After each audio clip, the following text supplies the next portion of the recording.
Thank you. Excellent. Right, we're away. So we have a whole bunch of state targets. As you can see, they're all over the place. Every state in Australia now has a target saying we will divert waste from landfill. And as you can see there, very few states are actually meeting their stated objectives. The thin bar is their target and the solid bar is where they're up to against that target. And only 2 or 3 streams in South Australia and 1 stream in the ACT is achieving their target. What's changed, of course, in the last 12 months with the meeting of Environment Ministers is all states and territories and local government have signed up to the National Waste Policy and an 80% target by the year 2030. That's the first time in Australia's history, by the way, that we've had every government in Australia agree that we're going towards a resource recovery, recycling, circular economy future than cheap landfill. You know, just cut the costs, keep it cheap future. And that is a significant change.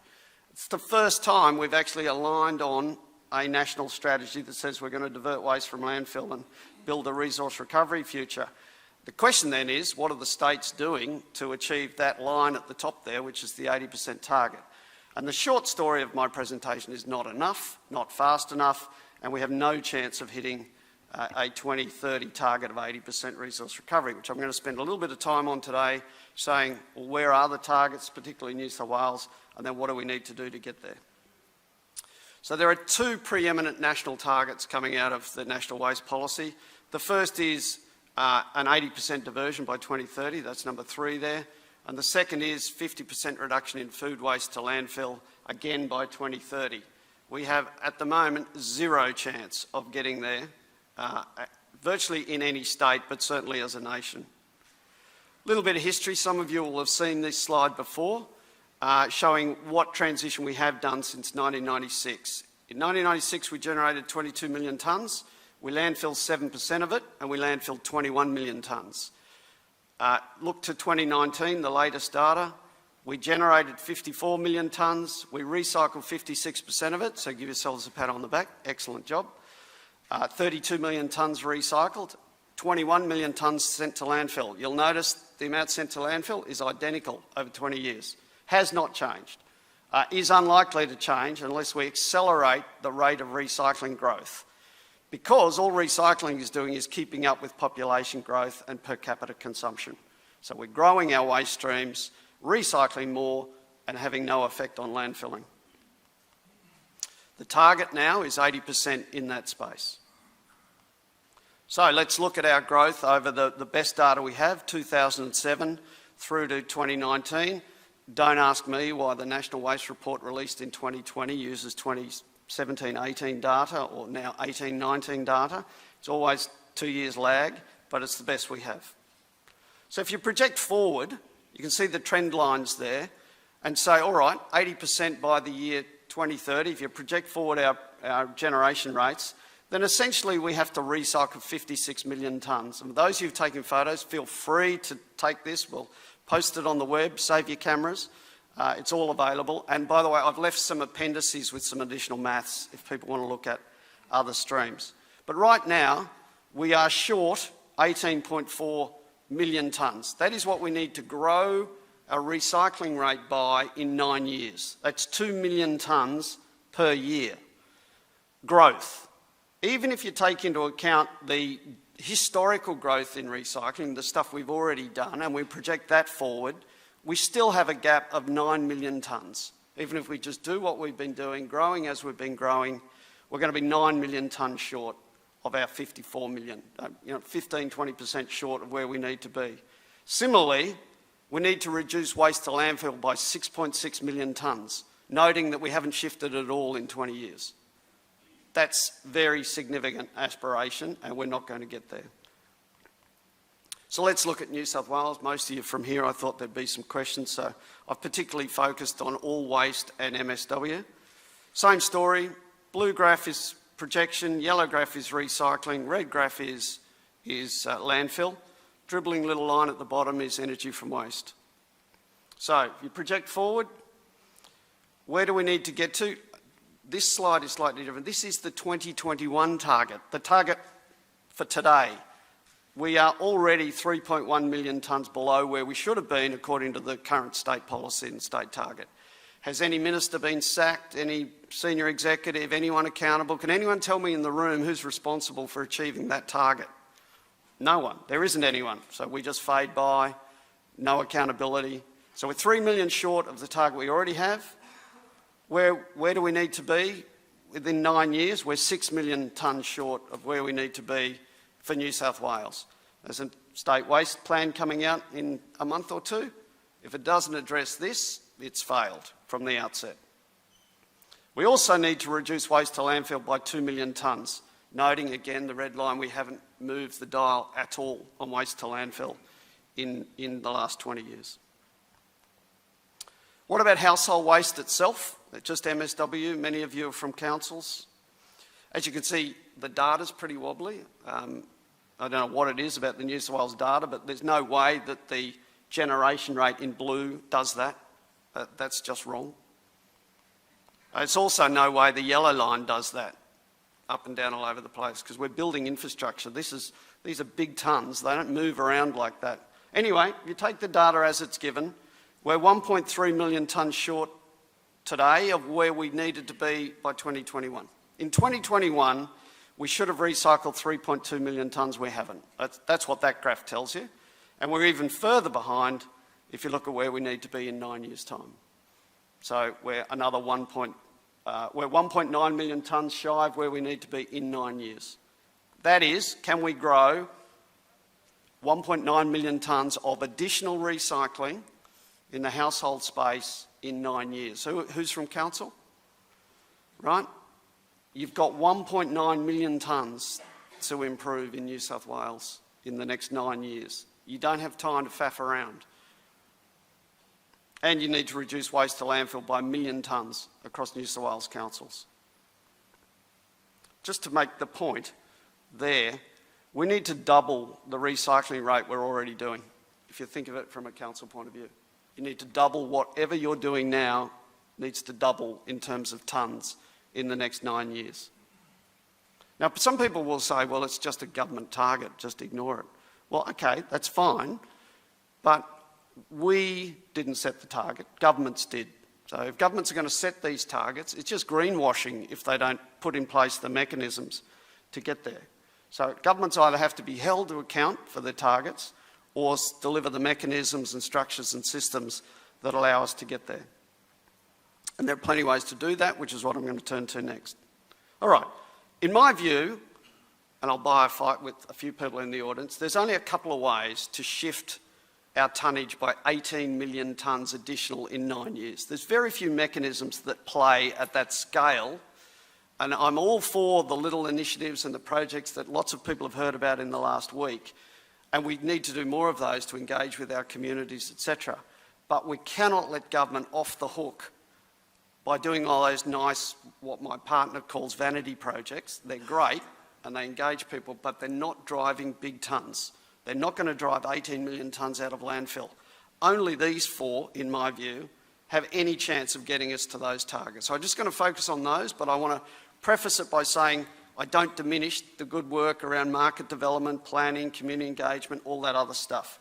But we as an industry, councils, government, industry players, must be talking to government about these three if we've got any chance of hitting government's target.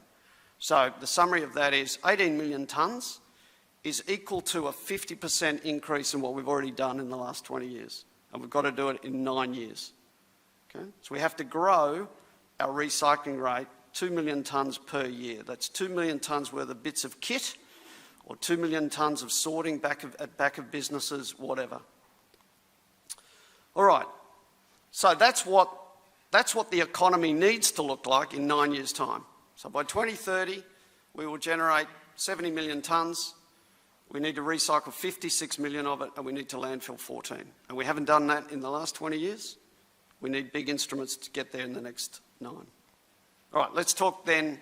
I could finish the talk there, but I thought I'd go on to some of my pet topics and talk about, how we make these things work. Right, so landfill levies, the first one. Big thing about landfill levies is they push up the price of landfill and create the headroom for recyclers to come in and operate profitably.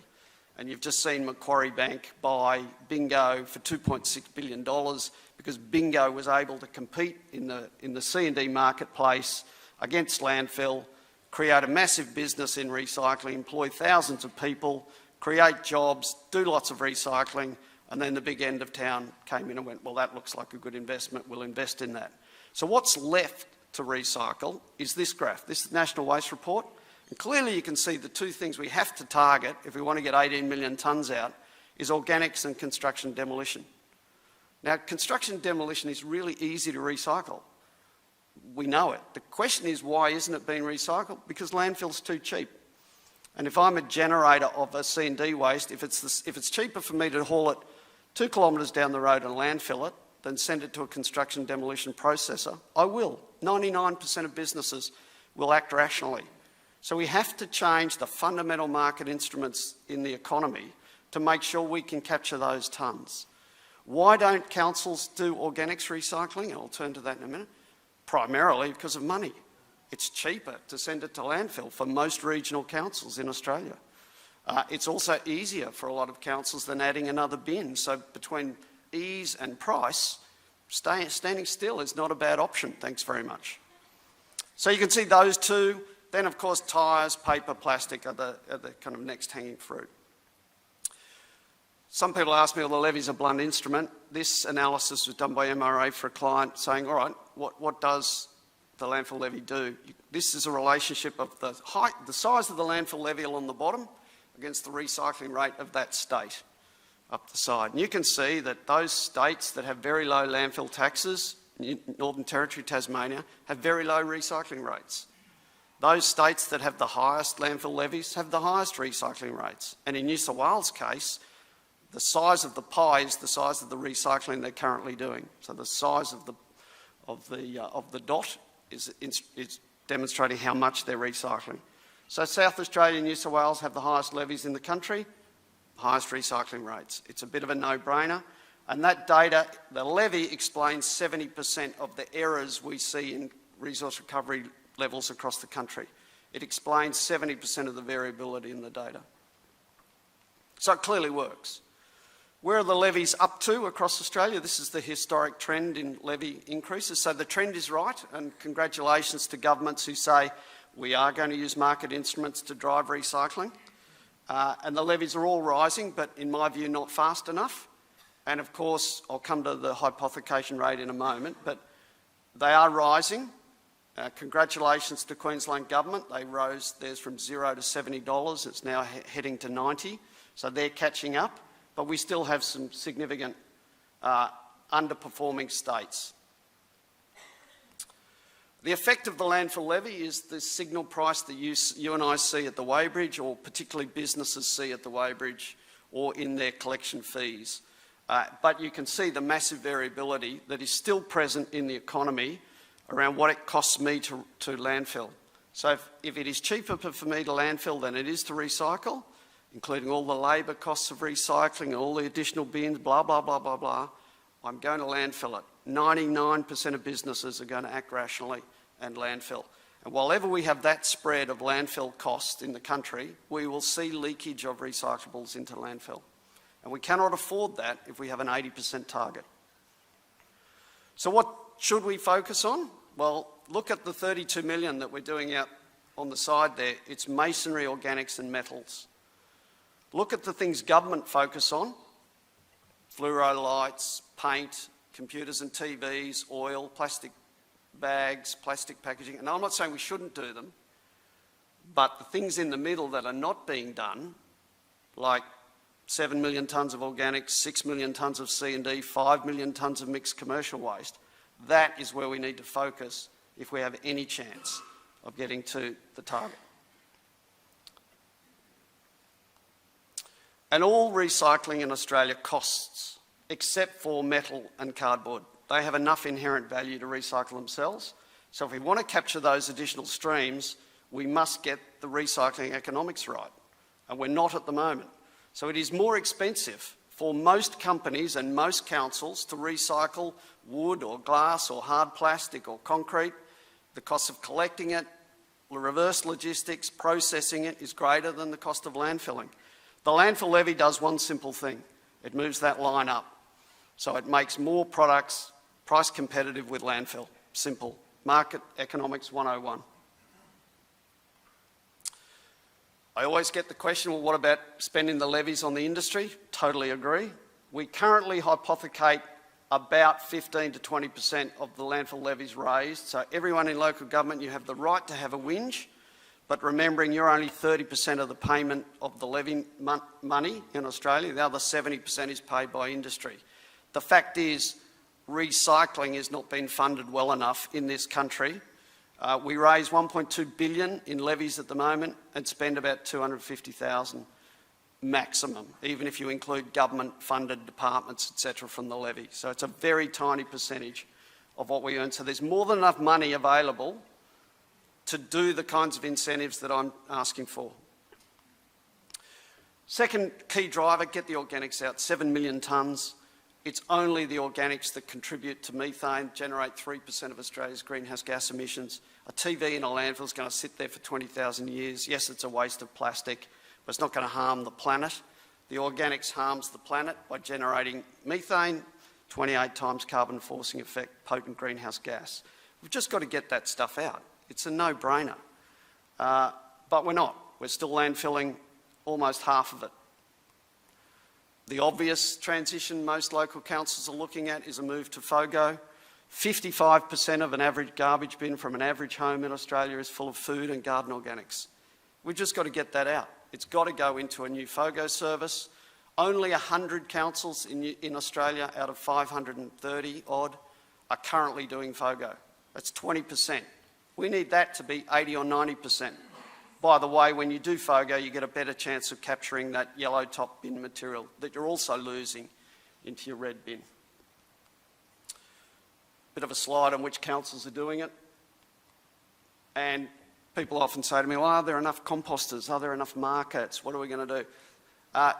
Chicken and egg.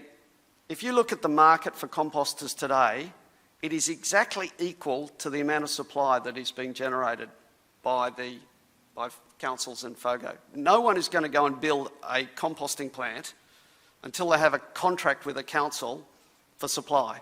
That is just the way the market works. So people often say to me, oh, but if we generate an extra 2 million tonnes, we don't have the players out there to recycle or compost that 2 million tonnes. Well, yeah, of course, because the industry exactly matches the supply that you and I generate. So as you generate more, industry will move quickly and they'll build the composting facilities. And here's the demonstration of that. That in 20 years, the industry grows because councils make the decision, all right, I'm going to go to a FOGO bin, it takes 2 years to get it implemented. In the meantime, entrepreneurs go out and build composting plants to tender for your work. People often say there's not enough farms to take the compost. For those of you not colourblind, there's a red dot on there. If you took every household in New South Wales and gave them a FOGO bin, that's the amount of land that is required to take the compost that you and I would generate. In fact, the dot's too big. It's that big because we thought some people couldn't be able to see it if we made it any smaller. It's 0.09% of existing agricultural land. Think of it this way, if you're a council with 50, 100,000 residents, you need basically 2 or 3 farms to take all the compost you're going to generate, or most of your playing fields and sport fields would take most of the compost you generate. But at the moment, it's going to landfill and generating greenhouse gases. Another question, this is quite recent data based on New South Wales analysis. This is the performance of FOGO services in New South Wales as we speak today. The orange line is the amount of garden organics that the FOGO services collect. Brilliant, 90, 95% across the board. Every council, pat yourselves on the back. You are very good at capturing the garden organics in your FOGO service. The blue line is the amount of food that you're capturing across those 30 or 40 councils down the bottom. So down the bottom is anonymised councils. And you can see that 50% of councils are capturing less than 50% of the available food. Okay, why go to the expense of running a FOGO service, extra trucks, if you're only going to capture less than 50% of the food? It only makes sense if you're capturing upwards above 50% of the available food. Our best performing council in New South Wales is capturing 78% of the food. That should be the benchmark, it should be 80%. And the other thing that you notice on here, sorry, you can't see, but the ones down the bottom are mainly young. They're mainly new FOGO services. The ones up the right are mainly old and have been in place for 3 to 5 years. So there's clearly a learning in the implementation of FOGO, and councils get better. So averages are terribly unreliable in this analysis because of the newness of it all. Bottom line is, you should set a target of capturing 95% of your garden organics and 80% of your food. If you do that, most councils, certainly in the levy-paying area in New South Wales, will save money. Most councils, unless there's some unique variable. If you're in the non-levy area, it's difficult. Because council's going to say to you, well, it's going to cost more money. It probably will. So then you've got to rely on those other environmental benefits. My own view is we need to make it simple for councils and have a comprehensive New South Wales levy so that we don't have a debate, that every council saves money by going to FOGO and give you the money back to build other recycling infrastructure. If I was the benign dictator, that would happen today, and you'd all get your levy money back to build good stuff and do FOGO. Thirdly, energy from waste. I'm not going to talk much about it. There's been a couple of streams here today, other than to say it's very difficult to get down to small scale. So if you're a regional council with 20, 30, 40,000 tonnes, it's very difficult to get an energy from waste plant to work for you. You're probably going to build a transfer station and haul it to somewhere else. It should only be your residual red bin after you have done FOGO and after you have done yellow top bin services. That is the mechanism in WA and Melbourne. New South Wales has a much more complicated system at the moment. I hope in the 20-year plan they simply say if you want to burn your red bin, you must have a FOGO service and a yellow bin service, and you must use them properly. That would be a sensible reform. We're not quite there yet. Hopefully that's what happens. There are, though, about 13 energy from waste plants in the planning process across the country, 2 being built at the moment in WA, and the rest kind of in approval or have been approved or are going through the planning process. I want to talk about bans because Australia doesn't have any serious approach to bans. To the government's credit, federal government and meeting of environment ministers, they have actually started down the journey, and I hope they get more empowered and feel stronger about doing it. They've just banned what I would say were the ridiculous plastics in our economy, you know, those silly little polystyrene beads you get when you buy a TV or a computer. You don't know what to do with them. They end up blowing around the landfill. Landfill owners hate them. They're finally banned. Yay, congratulations, government. That should be the first step of banning lots of stuff. We haven't yet got a comprehensive plastic bags ban across the country, although we're kind of well on the road. We've banned the export of materials. Who expected that? So we're banning the export of glass, plastic, fibre and tyres. The good part of that story is we're bringing onshore a whole lot of secondary reprocessing to turn it into plastic beads or fibre. For those of you who are thinking it's going to create a new manufacturing sector in Australia, I doubt it. It certainly won't generate tertiary remanufacturing. So think of it this way. A MRF is the sorter. We're missing the secondary processor at the moment that turns it into a pellet or a flake or some fibre. And then there's the tertiary remanufacturer who turns it into a plastic chair or a lectern. We won't see that tertiary remanufacture take off in Australia anytime soon.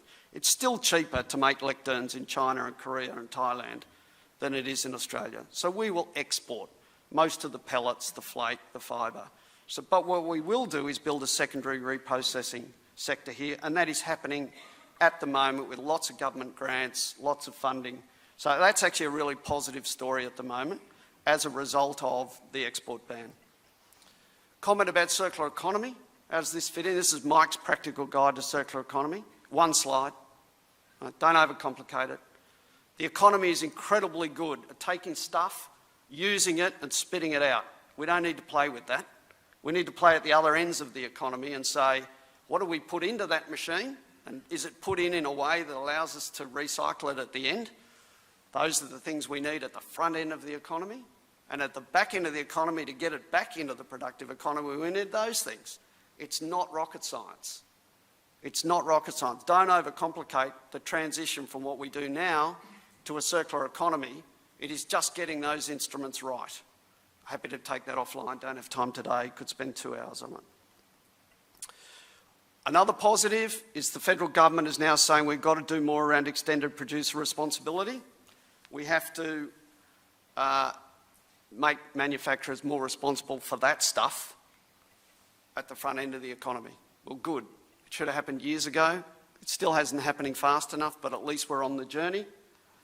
And we have $10 million to build new EPR schemes in Australia around things like soft plastic with APCO, silage wrap funded by Dairy Australia, batteries, etc. So it is happening, but these are those minor streams out on the margins that I talked about earlier. Good to have, but they're not going to get us to 18 million tonnes. Last couple of slides. Why my urgency? Why my drive to take the government's initiative at 80% and drive it hard? Well, the first is this sector is bloody good at abating Australia's greenhouse gas footprint. I've been up on this lectern for 15 years saying this sector has the power to do what other sectors cannot do.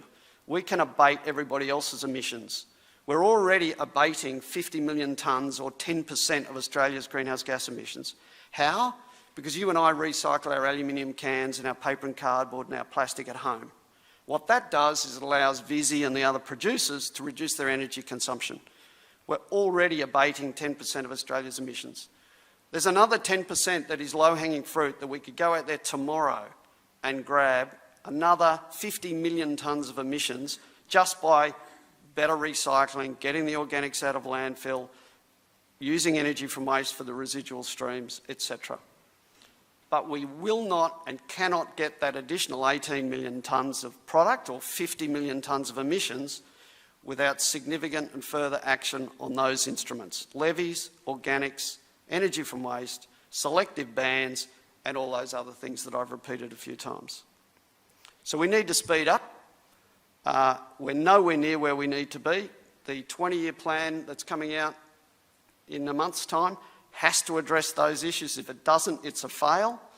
And we've got to grow the recycling rate from our current 32 million to 56 million tonnes in 9 years. 18 million tonnes of growth. Okay, that's the end of my talk. Thank you very much.